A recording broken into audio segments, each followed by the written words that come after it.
स्वागत है एक बार फिर आप सभी का आपके अपने यूट्यूब चैनल पीएस क्लासेस पर।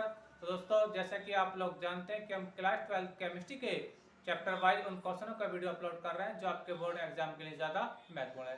तो स्टूडेंट, आज के इस वीडियो लेक्चर में पी ब्लॉक चैप्टर से आपके बोर्ड एग्जाम की दृष्टि से एक very most important long question को डिस्कस करेंगे, जिसका नाम है संपर्क विधि द्वारा H2SO4 का निर्माण। स्टूडेंट, आपको बता देता हूँ कि ये क्वेश्चन आप लोगों से लॉन्ग क्वेश्चन के रूप में 5 नंबर में पूछा जाता है। और एक बार मैं फिर से कह रहा हूँ, आपके बोर्ड एग्जाम की दृष्टि से बच्चों ये क्वेश्चन वेरी मोस्ट इंपोर्टेंट है। इसकी तैयारी बिल्कुल करके जाएं और विद डायग्राम तो इसकी तैयारी करके जाएं स्टूडेंट। ठीक है, तो चलिए शुरुआत करते हैं। स्टूडेंट, इस संपर्क विधि द्वारा H2SO4 का जो निर्माण होता है, इसका जो सिद्धांत है बच्चों 3 बातों पर निर्भर करता है। यानी संपर्क विधि द्वारा जब हम H2SO4 का निर्माण करते हैं तो जो फाइनली रिएक्शन जो आपका H2SO4 बनता है वो 3 रिएक्शन में बनता है। कितने बनता है? तो 3 रिएक्शन में बनता है। 3 बार रिएक्शन हमें करानी पड़ती है। तो कैसे होती है वो तीनों रिएक्शन, आइए समझाता हूँ। तो स्टूडेंट, सबसे पहले हम क्या करते हैं, शुद्ध सल्फर डाइऑक्साइड यानी SO2 और वायु के मिश्रण को, ठीक है, आपस में क्रिया करा करके हम पहले बनाते हैं सल्फर ट्राइऑक्साइड यानी SO3 बनाते हैं। यानी पहला स्टेप ये बच्चों कि हम शुद्ध सल्फर डाइऑक्साइड यानी SO2 तथा वायु के मिश्रण को, ठीक है, उचित उत्प्रेरक की, अभी मैं लिखूंगा उसको, ठीक है, उचित उत्प्रेरक की उपस्थिति में क्रिया करा करके बनाते हैं। पहले हम सल्फर ट्राइऑक्साइड यानी SO3 का निर्माण करते हैं। ये इसका पहला स्टेप रहेगा। चलिए समझाता हूँ। देखिए स्टूडेंट, इसका पहला स्टेप रहेगा, देखिए पहला स्टेप जिसमें आपको बताता है कि सिद्धांत इसका तीन रिएक्शनों में कंप्लीट होता है। तो पहले जो रिएक्शन है बच्चों वो ये है कि पहले हम बच्चों लेते हैं SO2 यानी सल्फर डाइऑक्साइड, ठीक है, फिर लेते हैं बच्चों हम क्या, वायु यानी ऑक्सीजन। बस में आप लोगों को, ठीक है। अच्छा, फिर क्या बनाते हैं बच्चों, हम बनाते हैं सबसे पहले SO3। क्या बनाते हैं बच्चों, SO3 यानी सल्फर ट्राइऑक्साइड, और यहाँ पे उत्प्रेरक करता है बच्चों B2O5 याद रखना। कई बार एग्जाम में ये मल्टीपल चॉइस क्वेश्चन के रूप में पूछा गया है, यानी बहुविकल्पी के रूप में पूछा गया है कि संपर्क विधि द्वारा जब H2SO4 का निर्माण होता है तो कौन सा उत्प्रेरक यूज करते हैं, याद रखना B2O5 यानी डाई वेनेडियम पेंटाऑक्साइड। ठीक है, तो ये उत्प्रेरक करता है। अब आप सोच रहे हो कि ये बैलेंस तो नहीं है, बैलेंस कर लीजिए। यहाँ पे आप कितना लगा लीजिए, 2 लगा लीजिए। कितना लगा लीजिए, 2, ठीक है। और यहाँ पे भी आप क्या लगा लीजिए, 2 लगा लीजिए। रिएक्शन बिल्कुल बैलेंस है। देखो 2 सल्फर है, बिल्कुल 2 सल्फर है। ऑक्सीजन 4 ऑक्सीजन तो यहाँ पे, 2 ऑक्सीजन यहाँ तो 6 ऑक्सीजन हो गए, तो 2 × 6, ठीक है। तो ये आपका सल्फर डाइऑक्साइड है। ऑक्सीजन से रिएक्शन करके उत्प्रेरक क्या है, B2O5 की उपस्थिति में क्या बनाया इसने, पहले सल्फर ट्राइऑक्साइड यानी सल्फर ट्राइऑक्साइड बना दिया, SO3 बना दिया, ठीक है स्टूडेंट। अच्छा, अब देखिए दूसरा स्टेप क्या रहता है इसका। दूसरा स्टेप बच्चे ये रहता है कि अब हम रिएक्शन कराएंगे SO3 की रिएक्शन हम कराते हैं सल्फर ट्राइऑक्साइड का। केवल एक मॉलिक्यूल लेंगे, यहाँ पे 2 मॉलिक्यूल बने हैं, ठीक है। यहाँ पे हम एक मॉलिक्यूल लेते हैं SO3 का, ठीक है। और साथ में रिएक्शन कराते हैं बच्चों H2SO4 से। किससे? H2SO4 से ही रिएक्शन कराते हैं, ठीक है। यही सल्फ्यूरिक अम्ल से रिएक्शन होती है। तो बच्चों दूसरे स्टेप में जो बनता दूसरे स्टेप में जो बनता है बच्चों वो बनता है ओलियम। क्या बनता है बच्चों, ओलियम। क्या होता है ओलियम, देख समझिए। क्या होता है बच्चों, H2, देखो एक सल्फर ये बच्चों, एक सल्फर ये, तो ये भी H2 हो जाएगा, H2 हो जाएगा, ठीक है। और ये देखो O3 है और O4 है, तो कितना बच्चों, O7 हो गया। क्या हो गया बच्चों, O7 हो गया, ठीक है स्टूडेंट। तो बच्चों ये जो फार्मूला है किसका फार्मूला बच्चों, ओलियम का फार्मूला है। किसका बच्चों, ओलियम का फार्मूला है, ठीक है स्टूडेंट। तो पहले स्टेप में तो क्या बनता है, पहले स्टेप में बच्चों बनता है सल्फर ट्राइऑक्साइड, ठीक है। और सेकंड स्टेप में क्या बनता है आपको बच्चों, ओलियम बनता है। क्या बनता है बच्चों, ओलियम, ठीक है। अब ओलियम की जो अभिक्रिया है बच्चों, ओलियम की अभिक्रिया कराते हैं फिर से किससे, जल से कराते हैं। किससे बच्चों, जल से, यानी H2O7 से रिएक्शन कराएंगे। तीसरा स्टेप है ये, ठीक है। और यहाँ भी फाइनली अभी बनने वाला है H2SO4, ठीक है। तो क्या होगी देखिए,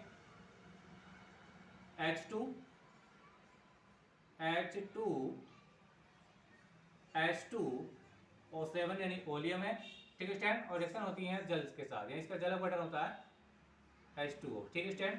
तो रिएक्शन बनने के आपके जो फाइनली बनेगा क्या बनेगा, H2SO4 बनेगा, H2SO4 बनेगा बच्चों, H2SO4 बनेगा, ठीक है। आप रिएक्शन को बैलेंस करना चाह रहे होंगे तो देखो 2 हाइड्रोजन है, 2 हाइड्रोजन, 4 हाइड्रोजन हो गए, 2 हाइड्रोजन है तो आपके 2 लगा दीजिए, 4 पूरे देंगे। यानी कहने का मतलब ये कि आपका सल्फ्यूरिक अम्ल यानी H2SO4 बनकर बिल्कुल तैयार है, ठीक है स्टूडेंट। तो मैंने आपको बताया कि जब संपर्क विधि द्वारा हम H2SO4 का निर्माण करते हैं तो बच्चों 3 बार की रिएक्शन में कंप्लीट होकर के बनता है।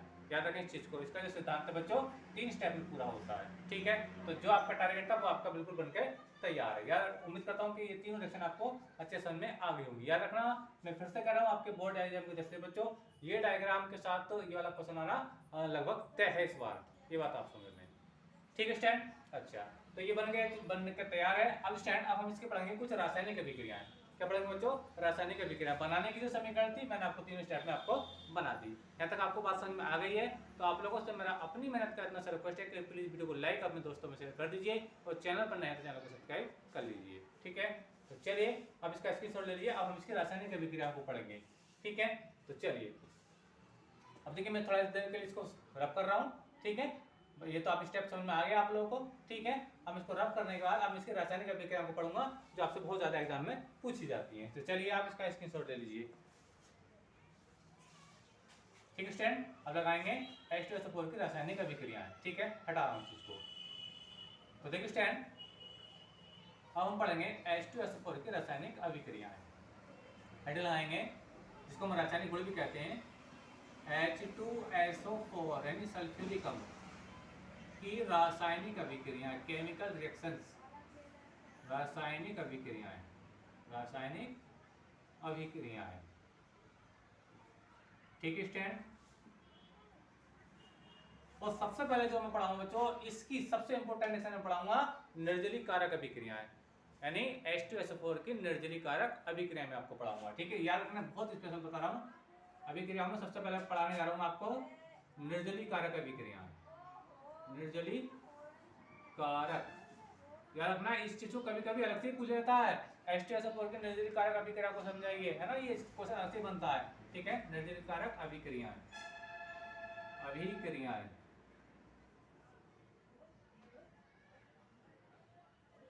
ठीक है स्टैंड। ये आपको ये लिखा, ठीक है स्टैंड। निर्जलीकारक अभिक्रिया क्या होती है, ध्यान समझिए। देखिए स्टैंड, ये जो H2SO4 होता है, H2SO4 बच्चों एक ऐसा यौगिक है, एक ऐसा एसिड है, ये ऐसे यौगिक जिनके अंदर जल मिला हो, जैसे एथिल अल्कोहल के अंदर वाटर मिला होता है, ठीक है।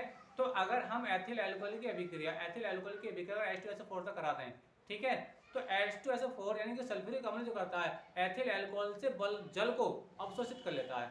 एथिल अल्कोहल से जल का जो मॉलिक्यूल होता है उसको अपने अंदर को अवशोषित कर लेता है और एल्कीन बना देता है। यानी जो आपका H2SO4 है, इसका जल के प्रति बच्चे बहुत लगाव, इससे जल से बहुत मोहब्बत होती है। अगर इसको जल का बना हुआ कोई यौगिक मिल जाता है, यानी ऐसा यौगिक जिसके अंदर जल हो, तो H2SO4 उसमें जल को क्या करता है, अवशोषित कर लेता है। बात में आ रही है आप लोगों को? कैसे करता है समझाता हूँ आप लोगों को।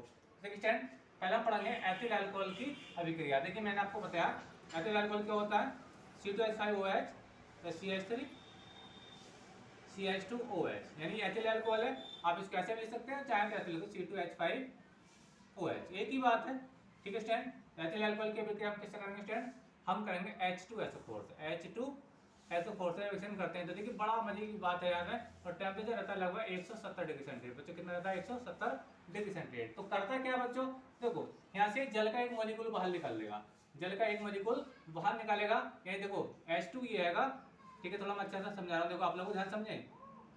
ये देखो इस चीज को देखो, H2 देख पा रहे हैं आप, मेरी बात समझ रहे होंगे आप लोग, ठीक है। ये H2O, ठीक है। तो क्या बनाएगा ध्यान समझे, ऐसा बनेगा, देखिए इसको बनेगा CH2 डबल बॉन्ड CH2, हम इसको बोलते हैं बच्चों एथिलीन। क्या बोलते हैं, एथिलीन बोलते हैं, ठीक है। क्या बोलते हैं, एथिलीन, ठीक है। और साथ में क्या बनता है उसको समझिए, साथ में बनेगा बच्चों देखो जल का मॉलिक्यूल है H2O, यानी H2O, और प्लस में क्या बनेगा बच्चों, फिर से वही H2SO4, H2SO4।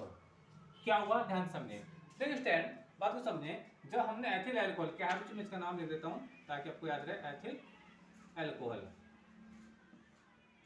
ठीक है स्टैंड। तो एथिल अल्कोहल के अंदर क्या था, वाटर मिला होता है, कहता है वाटर के से बना हुआ यौगिक होता है, जल से बना हुआ यौगिक होता है।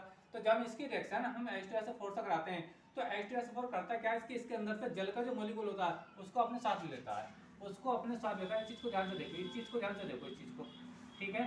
समझ में आ रही है, इसने जल के मॉलिक्यूल को अपने साथ ले लिया। अब बाकी क्या शेष बचा, देखो क्या बचा, CH3OH, CH3, और ये क्या बचा, आप कहते हैं 4 हाइड्रोजन है आप लोगों के बच्चों, 3 हाइड्रोजन है और 1 हाइड्रोजन है, तो 4 हाइड्रोजन हो गए, और 2 कार्बन, 1 कार्बन ये वाला, 1 कार्बन ये कार्बन, ठीक है। तो देखो आप 2 कार्बन देखो ये होंगे, और 4 हाइड्रोजन, 3 हाइड्रोजन ये और 1 हाइड्रोजन, 4 हाइड्रोजन है, और 2 हाइड्रोजन ये होंगे, 2 हाइड्रोजन ये होंगे, नहीं। ये क्या बन गया आपका बच्चों, ये आपका एथिलीन बन गया, ठीक है। और बच्चों इसको क्या कहते हैं, इसको बोलते हैं बच्चों जल योजित, जल योजित, जल योजित, जल योजित सल्फ्यूरिक अम्ल, क्या बोलते हैं बच्चों, सल्फ्यूरिक अम्ल बोलते हैं इसको। ठीक है स्टूडेंट, तो ये बहुत इंपॉर्टेंट बात मैंने आपको बताई कि जो एथिल अल्कोहल होता है, निर्जलीय कारक का मतलब होता है बच्चों कि ये ऐसे होंगे जिनके अंदर जल मिला हो तो उसके अंदर जल को अपनी ओर करता है, अवशोषित कर लेता है। ठीक है, इन्हें अवशोषित कर जल का इसके अंदर से निकाल दिया तो क्या बना, जलीय सल्फ्यूरिक अम्ल बना, और जो आपका जो शेष का जो प्रोडक्ट है आपका एथिलीन, वापस से आपका ये बन गया। उम्मीद करता हूँ यहाँ तक बात मेरे अच्छा समझ में आई होगी, और समझ में आ रही है तो आप लोगों को विशेष रिक्वेस्ट है कि प्लीज वीडियो को लाइक और अपने दोस्तों में शेयर कर दीजिए। ठीक है, नेक्स्ट समझ जाता हूँ। चलिए दूसरी रिएक्शन आपको पढ़ा रहा हूँ। तो एक रिएक्शन ये होगी केमिकल रिएक्शन, दूसरी रिएक्शन आपको बता रहा हूँ इसकी फॉर्मिक अम्ल से अभिक्रिया। फॉर्मिक अम्ल क्या है, HCOOH।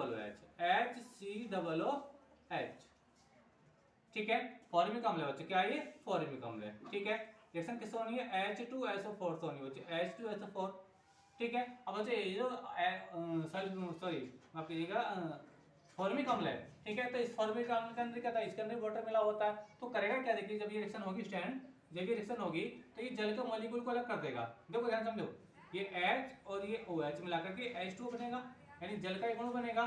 ठीक है, और यहाँ से बचेगा CO। CO क्या बच्चों, कार्बन मोनोऑक्साइड। यार हमें क्या है CO बच्चों, CO है कार्बन मोनोऑक्साइड। ठीक है, यानी गैस है, एरो का चिन्ह ऊपर को लगाएंगे, कोबाल्ट नहीं, कार्बन मोनोऑक्साइड स्टैंड। और क्या बनेगा, देखिए H2O बनेगा, क्या बनेगा ये साथ में H2O प्लस क्या रहेगा आपका, यही H2SO4 रहेगा, H2SO4। ठीक है स्टूडेंट, तो ये जो चीज आप देख पा रहे हैं वाली चीज, तो ये क्या बच्चे, यही चीज है, यानी जल योजित सल्फ्यूरिक अम्ल है। तो इसके अंदर से भी क्या करा, इसने जल का मॉलिक्यूल था उसको बाहर निकाल दिया, बाकी आपका कार्बन मोनोऑक्साइड बचा। क्या बचा, ये कार्बन मोनोऑक्साइड। ठीक है स्टूडेंट, याद रखना कार्बन मोनोऑक्साइड। तो बड़ी इंपोर्टेंट मैंने आपको बताई एथिल H2SO4 की दो निर्जलीय कारक अभिक्रिया मैंने आपको इसी तरीके बताई। अब अगर आप ऑक्जेलिक अम्ल को कराओगे तो ऑक्जेलिक अम्ल के साथ भी यही होता है। ठीक है, बस में आप लोगों को तो कम से कम दो रिएक्शन आपको निर्जलीय कारक अभिक्रिया की आपको पता होनी चाहिए। ठीक है, ये विस्थापन अभिक्रिया भी देता है, विस्थापन अभिक्रिया देखो मैं यहाँ पे समझा देता हूँ आप लोगों को। जैसे देखिए मान लीजिए जिंक है, यानी Zn है, जिंक की ये तीसरी रिएक्शन में लिख लिया आप, तीसरी रिएक्शन। ठीक है, और ये रिएक्शन करें H2SO4, किससे करें, जिनसे रिएक्शन H2SO4, यानी वही सल्फ्यूरिक अम्ल रिएक्शन कर रहा है। तो होता क्या बच्चों, यहाँ से Zn हट जाएगा, सॉरी Zn H2SO4 को विस्थापित कर देगा, तो ये बनेगा ZnSO4। और यहाँ पे क्या मिलेगा बच्चों, आपको H2 गैस मिलेगी, हाइड्रोजन गैस मिलेगी। ठीक है बच्चों, अम्लों की प्रॉपर्टी होती है, जब अम्ल जो होते हैं धातु से क्रिया करते हैं तो वो हाइड्रोजन गैस को करते हैं, विस्थापित करते हैं, अपने अंदर से हाइड्रोजन गैस रिलीज कर देते हैं। ठीक है, तो ये तीसरी रिएक्शन आप यहाँ पे इसको लिख सकते हैं। लेकिन याद रखना ये निर्जलीय कारक अभिक्रिया नहीं है, इसकी नॉर्मल अभिक्रिया है, किसकी, H2SO4 की, जिसको हम विस्थापन अभिक्रिया के नाम से भी जानते हैं। देखो Zn ने H2 को विस्थापित कर दिया, कोई उसकी जगह आ गया। ठीक है, बस में आप तो ये भी सी रिएक्शन है, तो उम्मीद करता हूं तीनों रिएक्शन आपको अच्छे समझ में आ गई होगी स्टूडेंट। ठीक है, चलिए अब बात करते हैं इसके उपयोग की। इसके उपयोग क्या होते हैं, तो उपयोग में देखिए स्टूडेंट आप लिख सकते हैं, देखिए पहला उपयोग है बच्चे इसका HCl के निर्माण में, HCl यानी हाइड्रोजन क्लोराइड के निर्माण में लिख सकते हैं। उपयोग बता रहा हूँ, यूज बता रहा हूँ, आप लिख लें स्टूडेंट। ठीक है, यूज में क्या लिखेंगे, यूज, यानी उपयोग में लिखेंगे HCl के निर्माण में। ठीक है, थोड़ा ये आपको दिक्कत ना हो जाए, चलिए मैं थोड़ा स्क्रीन पर आप देख भी पा रहे हैं नहीं, मैं लिख देता हूँ। ठीक है, HCl उपयोग बता रहा हूँ, यूजेज यानी उपयोग। ठीक है, पहले आप लिखेंगे स्टूडेंट HCl के निर्माण में, HCl के निर्माण में ये यानी इसकी सहायता से HCl को बनाया जाता है।